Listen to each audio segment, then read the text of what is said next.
सभी लोगों को नमस्कार, जय हिंद। कैसे हैं आप लोग? उम्मीद करता हूं बहुत अच्छे होंगे।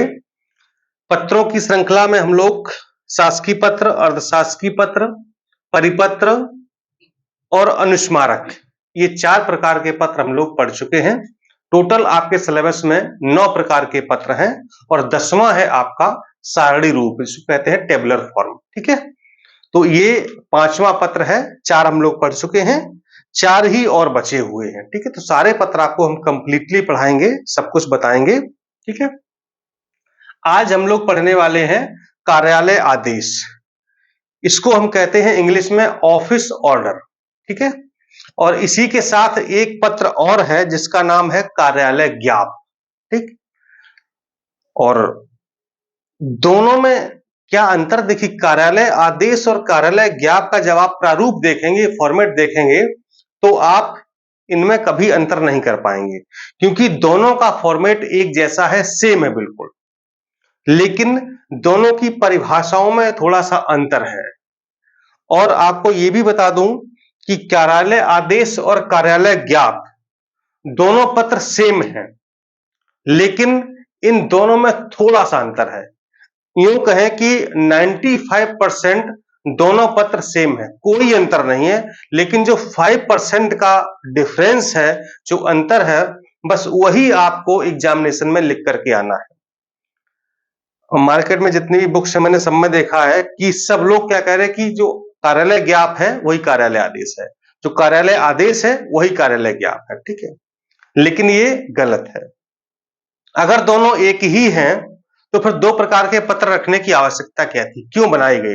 अगर कार्यालय आदेश और कार्यालय ज्ञाप में अंतर नहीं है तो उनसे यह पूछा जाए कि फिर इसको एक ही क्यों नहीं रहने दिया गया, क्यों अलग अलग किया गया? तो वही जो 5% का डिफरेंस है, जो अधिकतर लोगों को नहीं पता है, स्टूडेंट की बात कर रहे हैं हम या टीचर की या किताबों की बात कर रहे हैं, नहीं पता है और कह देते हैं कि मतलब अरे ठीक है, वही बना के आ जाना, कार्यालय ज्ञाप पूछा जाए चाहे कार्यालय आदेश पूछा जाए, बस वही बना के आना, वही लिख देना। नहीं, तभी आपको नंबर नहीं मिलते हैं। और जो 5% का डिफरेंस है, अगर वो आपने रेखांकित कर दिया और लिख दिया तो फिर समझिए कि आपको पूरे के पूरे नंबर मिल जाएंगे। ठीक है ना? तो अब आप समझ लीजिए इस चीज को अच्छे से कि वो डिफरेंस है क्या, और कार्यालय आदेश और कार्यालय ज्ञाप को क्यों अलग अलग बनाया गया है, 2 पत्र क्यों बनाए गए हैं। ठीक है, देखिए मैं आपको एग्जाम्पल के तौर पर समझाता हूं, एकदम से फुल प्रूफ एग्जाम्पल है, बिल्कुल आसान भाषा में आपको समझ होगा। जैसे सचिवालय है, ठीक है, सचिवालय में एक विभाग है एसएडी। ठीक, क्या है? सचिवालय प्रशासन विभाग, सेक्रेटेरिएट एडमिनिस्ट्रेटिव डिपार्टमेंट। ठीक है, टोटल विभाग कितने हैं सचिवालय में? 93। कितने विभाग हैं? 93 विभाग हैं सचिवालय में। ठीक है, जिनके लगभग 400 से अधिक अनुभाग हैं, सेक्शंस हैं। ठीक है, और 93 क्या है? डिपार्टमेंट है, विभाग है, जिनमें एसएडी भी शामिल है। ठीक है, एसएडी इसी में है। लेकिन ये जो एसएडी है, सचिवालय प्रशासन विभाग है, ये सारे 92 विभाग को या कह लो 93 विभाग को रेगुलेट करता है। मतलब कहने का मतलब ये है कि जो एसएडी है वो सबका माई बाप है, ऐसे से आप समझिए। ठीक है, और आपकी ज्वाइनिंग है, आपका मेडिकल है, आपका पुलिस वेरिफिकेशन, मतलब आपका सब कुछ वहीं से होना है, और वहीं से आपको विभाग का आवंटन भी होता है। जब आप लोग 2023 में सेलेक्ट होकर के आएंगे तो आपकी ज्वाइनिंग सबसे पहले एसएडी में ही होगी। कहां पर होगी? सचिवालय प्रशासन विभाग में ही सबसे पहले आप ज्वाइन करेंगे। इसके बाद आपको क्या होगा? किसी विभाग का आवंटन किया जाएगा। ठीक है, 93 विभागों में से कोई भी एक विभाग आपको दिया जाएगा। ठीक है, कौन देगा? एसएडी देगा। ठीक है, तो जब एसएडी आपको विभाग का आवंटन करेगा तो क्या करेगा? वो एक कार्यालय ज्ञाप जारी करेगा। क्या जारी करेगा? कार्यालय ज्ञाप जारी करेगा। ठीक है, फिर आप क्या करेंगे? आपको विभाग मिल गया, मान लो आपको मिल गया पंचायती राज विभाग, या मान लो आपको मिल गया परिवहन विभाग, या आपको मिल गया स्वास्थ्य विभाग, खाद्य रसद विभाग, कोई विभाग आपको मिल गया। फिर आप ये कार्यालय ज्ञाप लेकर के अपने विभाग में जाएंगे। ठीक है, आपके विभाग में कई सारे अनुभाग होते हैं, हर विभाग में होते हैं, उसमें से एक अनुभाग होता है जिसको कहा जाता है अधिष्ठान। ठीक है, क्या कहा जाता है? अधिष्ठान कहा जाता है, इस्टेब्लिशमेंट कहा जाता है उसको। ठीक है, तो अधिष्ठान में आप जाएंगे, वहां पर आप जो है उस विभाग में ज्वाइन करेंगे। किस विभाग में? मान लो आपको मिला पंचायती राज। ठीक है, पंचायती राज विभाग आपको मिल गया। ठीक है, तो पंचायती राज विभाग में मान लेते हैं 5 सेक्शन है। कितने सेक्शन है? 5 सेक्शन है, जिसमें से मान लो सेक्शन 2 है, वो क्या है? अधिष्ठान है। क्या है? अधिष्ठान है। तो आप जाएंगे सेक्शन 2 में जाएंगे, वहां पर एक सेक्शन ऑफिसर होंगे, उनको आप ये अपना कार्यालय आप दिखाएंगे कि साहब जो है हमारी नियुक्ति एसएडी ने पंचायती राज विभाग में की है, तो हम इसलिए ज्वाइन करने आए हैं पंचायती राज विभाग में। ठीक है, तो वो आपको क्या करेंगे? ज्वाइन करवाएंगे। कौन? पंचायती राज विभाग का जो अधिष्ठान है वो आपको ज्वाइन करवाएगा। ठीक है, अब आप ज्वाइन आप कर लिए। अब क्या होगा? अब ये होगा कि वो अधिष्ठान अब आपको अनुभाग आवंटित करेगा, यानी कि आपको जो 5 अनुभाग हैं इसमें से किस अनुभाग में आपको रखा जाए, 1 में, 2 में, 3 में, 4 में, 5 में, किस अनुभाग में रखा जाए। तो फिर से इस अधिष्ठान से जो पंचायती राज विभाग का अनुभाग 2 है, जो कि अधिष्ठान है, इस्टेब्लिशमेंट है, यहां से क्या होगा? यहां से जारी होगा एक कार्यालय आदेश। क्या जारी होगा? कार्यालय आदेश जारी होगा कि फला फला की XYZ की नियुक्ति पंचायती राज अनुभाग 3 में की जाती है या अनुभाग 4 में इनको तैनात किया जाता है। समझ गए मेरी बात को? अब आप क्या करेंगे? अब आप अनुभाग 3 में या 4 में जहां पर भी आपको मिला है वहां पर जाएंगे और अपना काम शुरू कर देंगे। ठीक है, यानी कि अब जो अनुभाग मान लो आपको अनुभाग 3 मिल गया, ठीक है, तो अनुभाग 3 में आप जाएंगे, वहां पर एक सेक्शन ऑफिसर होंगे, अनुभाग अधिकारी होंगे, और उनको ये कार्यालय आदेश दिखाएंगे कि सर जो है अधिष्ठान ने हमको आपके अनुभाग में यानी कि अनुभाग 3 में भेजा है, कार्य करने के लिए नियुक्त किया है, यहाँ पर तैनात किया है, तो हमें यहाँ पर कार्यभार ग्रहण कराने का कष्ट करें। एक एप्लीकेशन लिखेंगे और आप वहां पर अनुभाग 3 में कार्यभार अपना ग्रहण कर लेंगे। ठीक है, अब देखिए यहां पर क्या जारी हुआ था? कार्यालय ज्ञाप जारी हुआ था। यहां पर क्या जारी हो रहा है? कार्यालय आदेश जारी हो रहा है। मुझे लगता है कि आप थोड़ा सा समझ गए होंगे। देखिए जब क्या होता है ना कि एक विभाग है, वो अपने इंटरनल मामलों में, यानी कि एक विभाग पंचायती राज विभाग है या स्वास्थ्य विभाग है या ग्राम विकास विभाग है, जब वो अपने अनुभाग में कार्यरत अधिकारियों और कर्मचारियों के लिए कोई आदेश जारी करता है, चाहे उनकी नियुक्ति का हो, चाहे उनके मेडिकल का हो या उनके स्थानांतरण का हो, जो भी हो, तो क्या करेगा? कार्यालय आदेश जारी करेगा। लेकिन जब एक विभाग से दूसरे विभाग में मामला हो जाना हो, जैसे क्या है, सचिवालय प्रशासन एक विभाग अलग है और पंचायती राज विभाग एक अलग है, तो सचिवालय प्रशासन विभाग ने आपकी नियुक्ति कहां पर की थी? पंचायती राज विभाग में की थी, तो उसके लिए क्या हुआ? कार्यालय ज्ञाप जारी किया गया। ठीक है, वहां पर कार्यालय आदेश जारी नहीं होगा, क्योंकि एक विभाग से दूसरे विभाग का मामला है। समझिएगा, एक विभाग से दूसरे विभाग का मामला है, इसलिए क्या होगा? कार्यालय ज्ञाप जारी होगा। और चूंकि पंचायती राज जो विभाग है उसमें आप अधिष्ठान में गए और वो चूंकि विभाग का ही इंटरनल मामला है, यानी कि अनुभाग 2 से आपको अनुभाग 3 में तैनात किया गया, यानी कि वो सिर्फ विभाग के अंदर की बात है, तो क्या हुआ? कार्यालय आदेश जारी किया गया। और जब विभाग के बाहर होते, यानी कि एक विभाग से दूसरे विभाग में कब कोई चीज जारी होती है या नियुक्ति, स्थानांतरण या तैनाती जो भी होता है, तो वो कार्यालय ज्ञाप के द्वारा किया जाएगा।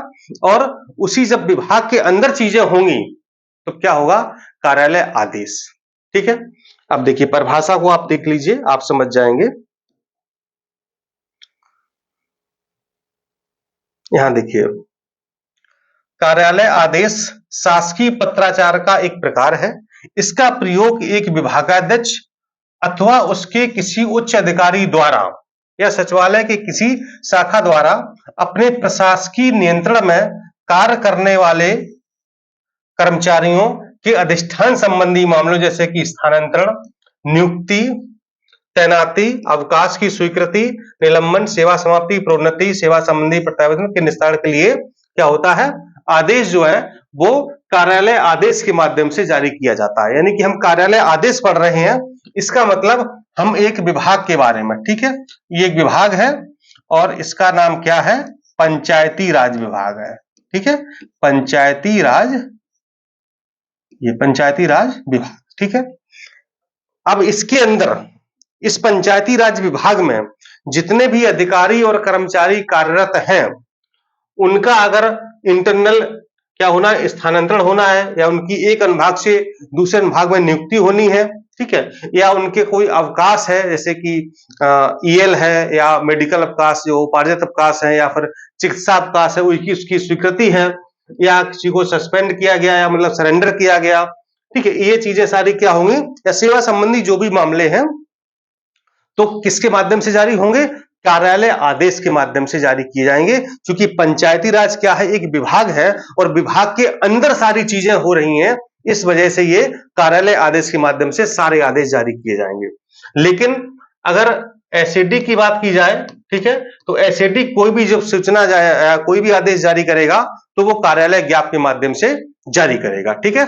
इतना मुझे लगता है कि आप लोग समझ गए होंगे और आपको निश्चित रूप से क्लियर हो गया होगा, ठीक है। बस इतना अंतर आपने अगर लिख दिया तो एग्जामिनर समझ जाएगा कि स्टूडेंट में दम है और कहीं अच्छी जगह से पढ़ा है और इसको नॉलेज है, वास्तव में इसको नॉलेज है और इसको नंबर भरपूर दिए जाने चाहिए, ठीक है। चलिए कुछ और देख लेते हैं जानकारी। कार्यालय आदेश में अभिवादन, समाप्ति सूचक शब्दों का प्रयोग नहीं किया, जैसे कि भावदेही है, आज्ञा से, ये सारी चीजें नहीं लिखी जाती हैं। कार्यालय आदेश के अंत में दाईं ओर प्रेषक अधिकारी का सूक्ष्म नाम और सूक्ष्म पदनाम ही अंकित किया जाता है और उसकी प्रतिलिपि भी संबंधित लोगों को भेज दी जाती है। यानी कि यहाँ पर प्रतिलिपि भेजना कार्यालय आदेश में और कार्यालय ज्ञाप में प्रतिलिपि यानी कि एंडोर्समेंट करना लगभग जरूरी होता है, भेजना ही होता है, ठीक है। जब इसका आलेख बना रहे हो किसका, कार्यालय आदेश का, तो हमें किन किन बातों का ध्यान रखना चाहिए, ये सारी बातें हैं, इनको आप लोग पढ़ सकते हैं, लिख सकते हैं, नोट डाउन कर लीजिए, ठीक है। कुछ जरूरी चीजें हैं हम आपको बता दे रहे हैं, जैसे कि सरल और स्पष्ट शब्दों में एकदम से संक्षिप्त, मतलब बहुत ज्यादा राम कहानी आला भार नहीं लिखनी है, ठीक, एकदम से आसान भाषा में लिखना है, ठीक है। प्रेषक परिस्थिति का इसमें कोई उल्लेख नहीं होता कि सेवा में और प्रेषक, ऐसा कुछ भी नहीं आपको लिखना है। ये पत्र हमेशा वरिष्ठ से कनिष्ठ यानी कि बड़े अधिकारी से छोटे अधिकारी के लिए ही लिखे जाएंगे, इसमें अलग से विषय अंकित नहीं किया जाता है।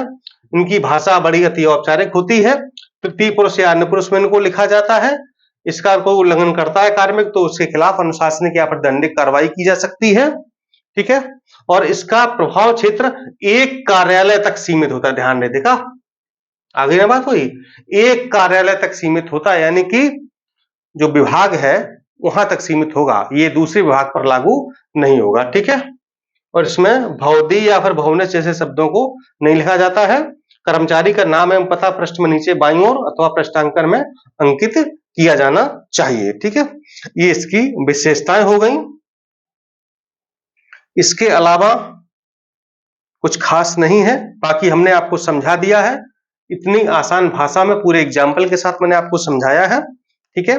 और जो फॉर्मेट ये बना हुआ, प्रारूप बना हुआ है, सेम टू सेम आपको ऐसे ही बना के आना, एकदम से बहुत सुंदर और सरल शब्दों में, ठीक है। राइटिंग आपकी अच्छी हो, साफ साफ बढ़िया से लिखिएगा। 8 में से देखिए कम से कम आपको 6.5 7 नंबर, तो 7 नंबर में आपको मिल जाएंगे, ठीक है, अगर आपने बढ़िया एकदम से सजावट के साथ, पूरी सुंदरता के साथ लिख दिया, ठीक है। तो यहां पर आपको क्या करना है, उत्तर प्रदेश शासन ऊपर लिखा जाएगा, ठीक है। विभाग और अनुभाग, विभाग अनुभाग का मतलब ये होता है, जैसे आपको लिखना है यहाँ पर, जैसे इस तरह लिखना है, पंचायती राज अनुभाग 2, ठीक है, इस तरह। तो विभाग का भी नाम आ गया और अनुभाग हो गया, इसलिए यहाँ पर विभाग अनुभाग दो चीजें हैं, इस तरह लिखा जाता है, पंचायती राज अनुभाग 2, ठीक, इस तरह लिख देंगे। संख्या जो भी आपकी संख्या यहाँ पर डाल देंगे, स्थान और दिनांक, ठीक है। फिर बीचों बीच लिखेंगे बोल्ड में कार्यालय आदेश, उसको अंडरलाइन कर देंगे और दोनों के बीच में डैश जरूर ध्यान रखिएगा। कार्यालय आदेश के बीच में डैश जरूर रहेगा, बोल्ड रहेगा, अंडरलाइन जरूर कीजिएगा। ठीक है, यहां पर कोई संबोधन नहीं, सीधे सीधे लिखना है कि एक एग्जाम्पल आपको इसमें दिए हैं, ठीक है, वो दिखा देंगे अभी आपको। सीधे सीधे स्पष्ट शब्दों में एकदम से लिखना है। ठीक है, पहला पैरा इस तरह बना के, और दूसरा फिर जो प्रस्तर आपका आएगा उसमें आपको नंबरिंग कर देनी है। तीसरा भी आए तो वहां पर मतलब पहले प्रस्तर में नंबरिंग नहीं की जाती है, दूसरे प्रस्तर से यानी कि दूसरे पैराग्राफ से आपको नंबरिंग करनी होती है, कोई भी पत्र हो। ठीक है, ये सबके लिए लागू है, हमेशा नंबरिंग दूसरे पैराग्राफ से ही की जाती है। पहला पैराग्राफ वो एक नंबर मान लिया जाता है, समझ लिया जाता है। ठीक है, इस तरह। फिर यहां पर सीधे सीधे क्या करना है, कोई भौदी भौनिश कुछ नहीं, सीधे यहां पर आपको हस्ताक्षर करने हैं। ठीक है, यहां पर हस्ताक्षर आपका अधिकारी का हो जाएगा और नाम लिखा जाएगा और पद नाम लिख दिया जाएगा। ठीक, इसके बाद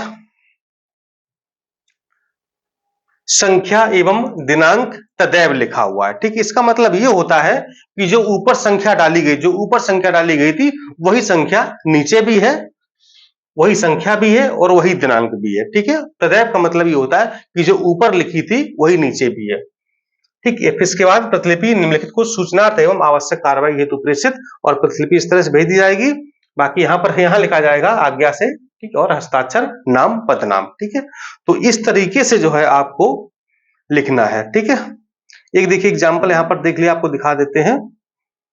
उत्तर प्रदेश शासन, ठीक है, नगर विकास अनुभाग 2 लिखा ना, संख्या ये हो जाएगी, लखनऊ, दिनांक इतना इतना। ठीक है, देखिए मतलब कितना सुंदर एकदम से लिखा हुआ, लखनऊ पर ये स्लैश लगाना है, फिर ये दिनांक पर इस तरह से कॉमा लगाकर बढ़िया से। ठीक है, कार्यालय विलंब से आने, शासकीय कार्यों में रुचि न लेने, मतलब सीधे मुद्दे पर आएंगे, कुछ नहीं, नथिंग, कोई फॉर्मेलिटी नहीं।